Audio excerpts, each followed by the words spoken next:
ان مصارف میں جو پہلے کے ایک دو مصرف ہیں فقراء مساکین، ان کو اگر ہم زکوٰۃ دے رہے ہیں تو میرے بھائی ان کا طریقہ کیا ہونا چاہیے یہ جاننا بہت ضروری ہے۔ 8 مصارف میں جو شروع کے 4 مصارف ہیں ان میں بالخصوص فقراء اور مساکین، ان کو زکوٰۃ دینے کا طریقہ یہ ہے کہ مال ان کے حوالے کرنا ہے۔ اس کو عربی میں کہتے ہیں تملیک بلا عوض، اس کے بدلے میں کچھ لینا بھی نہیں، کوئی سروس بھی نہیں لینی ہے۔ زکوٰۃ کا جو مال ہے وہ فقیر مسکین کے حوالے کر دینا ہے، تملیک، اسے مالک بنا دینا ہے بلا عوض، اس سے کوئی سروس نہیں لینی، اس کے بدلے میں کچھ لینا نہیں۔ یہ کیا چیز ہے؟ یہ رکن ہے۔ آپ فقہی کتابیں پڑھیں گے تو مذاہب اربعہ کا، ائمہ اربعہ کا اتفاق ہے کہ یہ رکن ہے، زکوٰۃ کی ادائیگی کے لیے رکن ہے۔ اگر ایسا آپ نے نہیں کیا آپ کی زکوٰۃ ادا نہیں ہوگی۔ جیسے نماز میں سجدہ رکن ہے، اگر سجدہ چھوٹ گیا تو رکعت گئی۔ تو ایسے ہی زکوٰۃ کی ادائیگی میں تملیک اگر فقراء اور مساکین کو دے رہے ہیں تو وہاں پہ تملیک یہ رکن ہے۔ اگر آپ نے ایسا نہیں کیا تو آپ کی زکوٰۃ نہیں ہوگی، وہ عام صدقہ ہو جائے گا۔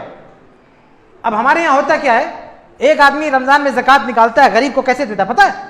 وہ راشن خرید کے لے جا کے اس کے گھر پہ رکھ دیتا ہے۔ زکوٰۃ کے پیسے سے راشن خرید کے لے جا کے اس کے گھر پہ ڈال دیتا ہے۔ اس سے زکوٰۃ ادا ہوگی؟ نہیں ہوگی، اس کی زکوٰۃ نہیں مانی جائے گی۔ جو آدمی زکوٰۃ کے پیسے سے راشن خرید کے کسی فقیر کے دروازے پہ رکھ دیا، کسی مسکین کے دروازے پہ رکھ دیا، اس کی زکوٰۃ نہیں ہوگی، اسے دوبارہ دینا پڑے گا۔ اگر نفلی صدقہ خیرات ہے تب آپ راشن دیں، کپڑا دیں، جو چاہیں دیں، لیکن یہ جو فرض زکوٰۃ ہے، جو پیسوں میں 2.5% والی زکوٰۃ ہے، جو سال گزرنے کے بعد آپ ادا کرتے ہیں، اس زکوٰۃ میں آپ جو پیسہ آپ دے رہے ہیں وہ پیسہ آپ کا نہیں ہے، وہ غریب کا ہے۔ غریب کو دے رہے ہیں تو وہ ڈیسائیڈ کرے گا، وہ ڈیسیزن لے گا، وہ فیصلہ کرے گا کہ اس مال سے اس کو کیا لینا ہے۔ آپ نہیں فیصلہ کر سکتے کہ راشن دوں گا، کپڑا دوں گا، فلاں دوں گا۔ آپ نے فیصلہ کیا تو پھر وہ پیسہ تو آپ کا ہو گیا۔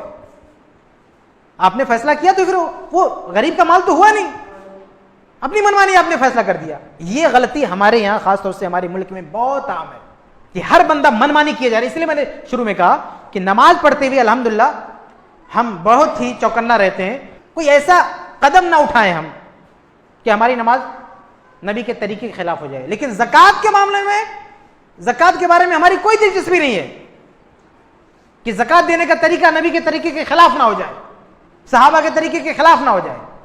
ہم نے زکوٰۃ کا مال نکالا، کپڑا خریدا، راشن خریدا، دے دیا غریب کو، یہ کیا طریقہ بھائی؟ کس نے بتایا آپ کو؟ کون سکھایا یہ؟ قرآن کی کس آیت میں؟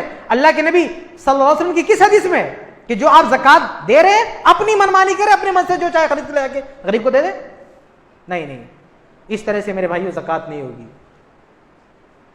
اس مسئلے کو بہت ہی باریکی سے سمجھنے کی ضرورت ہے۔ آپ علماء کے ساتھ جائیں، بیٹھیں، باقاعدہ بات کریں، آپ ان سے سوال کریں کہ 1400 سال کا جو اسلام کی فقہی تاریخ کا دور ہے اس میں کس نے فتویٰ دیا، کیسا چل جائے گا؟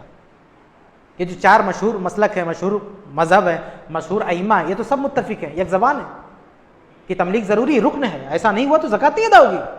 لیکن ہم کتنی منمانی کر رہے ہیں میرے بھائیوں۔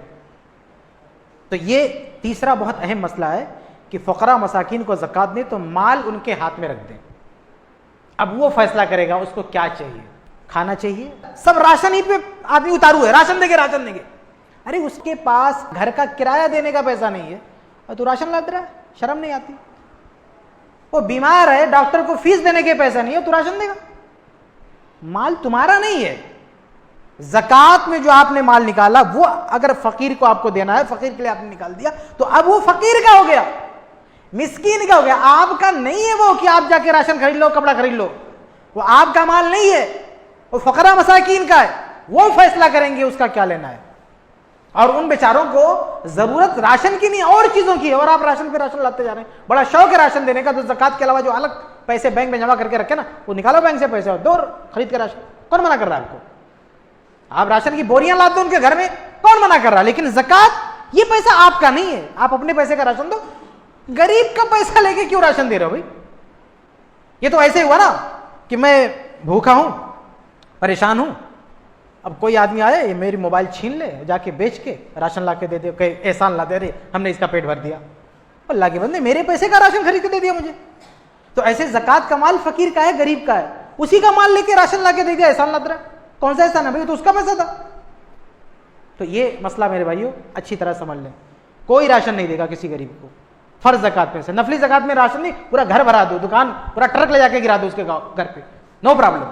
لیکن جو فرض زکات ہے اس میں سے راشن، کپڑا لتا کچھ نہیں، ڈائریکٹ پیسہ فقیر کے حوالے کریں آپ۔ یہاں پر میں ایک چیز واضح کر دوں کہ بعض علماء نے کچھ شکلیں بتائی ہیں، کچھ حالات ذکر کیے ہیں کہ ان حالات میں آدمی کسی فقیر یا مسکین کو زکات دینا چاہتا ہے تو کچھ خرید کے دے سکتا ہے۔ یہ حالات بہت شاذ ہیں، اور اس میں بھی اس بات کا خیال رکھا جاتا ہے کہ فقیر کی ملکیت متاثر نہیں ہوتی، اس کی جو تملیک کی جو شرط ہے اس شرط کے ساتھ کوئی چھیڑخانی نہیں ہوتی۔ مثال کے طور پہ کوئی غریب ہے، فقیر ہے، اندھا ہے، آپ اسے زکات دینے گئے، اس نے کہا کہ بھیا اس پیسے کا مجھے راشن دے دو، اب آپ نے راشن لا کے اس کو دے دیا، کوئی مسئلہ نہیں، یہ تو اس کی چوائس ہے۔ آپ نے ایک اور سروس دیا، آپ اس کے وکیل بن گئے، آپ اسے پیسہ ہی دے رہے تھے لیکن یہ اس کی ڈیمانڈ تھی کہ بھی راشن دے دو، تو آپ نے ایک اضافی کام کیا، ایک تو زکات دیا، دوسرا اس کا کام کر دیا۔ تو اگر ان لوگوں کی ڈیمانڈ ہے راشن کی اور آپ زکات دینے گئے، ڈیمانڈ اپنی رکھ دیا انہوں نے، راشن دو، آپ نے دے دیا، کوئی مسئلہ نہیں۔ یا انہوں نے اپنی ڈیمانڈ رکھ دی کہ ہم کو کپڑا چاہیے، آپ نے کپڑا دے دیا، کوئی مسئلہ نہیں۔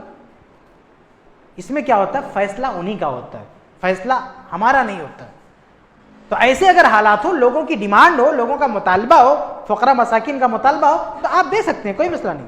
ایسے ایک اور شکل بعض علماء نے ذکر کی ہے کہ ایک آدمی شرابی ہے، فسادی ہے، گھر کا اغوا ہے، اب اگر اس کے ہاتھ میں پیسہ دے دیں گے تو ادھر ادھر اڑا دے گا، تو اس میں کیا کرتے ہیں، ہم اس کے گھر جا کے دیکھیں گے اسے کیا چیز کی ضرورت ہے، وہی لا کے اس کو دے دیں گے۔ تو اس مسئلے میں بھی ہم اپنی طرف سے فیصلہ نہیں کریں گے، ہم اس کے گھر جا کے دیکھیں گے اس کو ضرورت کیا ہے، کیا راشن کی ضرورت ہے، یا گھر کا کرایہ باقی ہے، یا ڈاکٹر کی فیس باقی ہے، اسکول کی فیس باقی ہے، دیکھیں گے کہ ان کی کیا مانگ ہے، کیا ریکوائرمنٹ ہے، اس حساب سے ہم اپنی مرضی سے جا کے، یعنی اپنے طور سے جا کے اس کو دے دیں، کوئی مسئلہ نہیں۔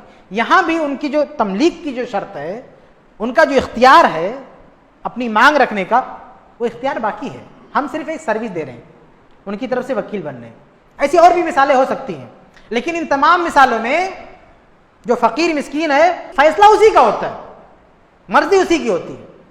لیکن ایسا ہم کریں کہ فقیر مسکین چلاتا رہے کہ ہم کو راشن نہیں چاہیے، پیسہ چاہیے، اور آپ کے نہیں میں تجھے راشن نہیں دوں گا، یہ دادا گیری کیوں بھائی؟ یہ میں ایسے نہیں بول رہا ہوں، اسی ممبئی میں لاک ڈاؤن میں میں نے اپنی آنکھوں سے دیکھا ہے، غریب لوگوں کو بلبلاتے ہوئے دیکھا ہے، میری نظروں کے سامنے کئی غریبوں نے بلبلا کر کہا کسی زکات دینے والے سے کہ بھیا راشن مت دو، راشن مجھے میرے پاس آ گیا، پیسے دے دو۔ ایک آدمی ایسے ایک جگہ گڑگڑا رہا تھا، اسی میں اس کے موبائل پہ فون بھی آیا۔ فون کس کا تھا؟ وہ جس کا کرایہ نہیں دیا تھا، مالک مکان کا، کہ کرایہ دے نہیں تو خالی کر کے جائے یہاں پہ۔ اس نے کہا کہ دیکھو فون بھی آ رہا ہے، میں کیا کروں؟ لیکن نہیں، ہم تمہیں پیسہ نہیں دے سکتے، زکات ہی، راشن ہی دیں گے، بس کو نہیں دے سکتے۔ کیا ہے یہ دادا گیری؟ دوسرے کے پیسے پہ دادا گیری؟ اس کا پیسہ ہے، اس کا حق ہے، اور آپ کہتے ہو کہ نہیں، وہ مانگ رہا ہے، چلا رہا ہے، گڑگڑا رہا ہے کہ مجھے پیسے کی ضرورت ہے، آپ کہتے نہیں تجھے راشن لینا ہو لے، نہیں تو نکل۔ یہ تو بہت بڑا ظلم ہے، بہت بڑا پاپ ہے۔ ایسے لوگوں کی زکات قطعاً ادا نہیں ہو سکتی۔ توبہ کریں یہ لوگ اور پھر سے زکات نکالیں، ورنہ قیامت کے دن یہ گناہ ان کے کندھے پہ رکھا ہوگا، یہ فرض ساقط نہیں ہوگا۔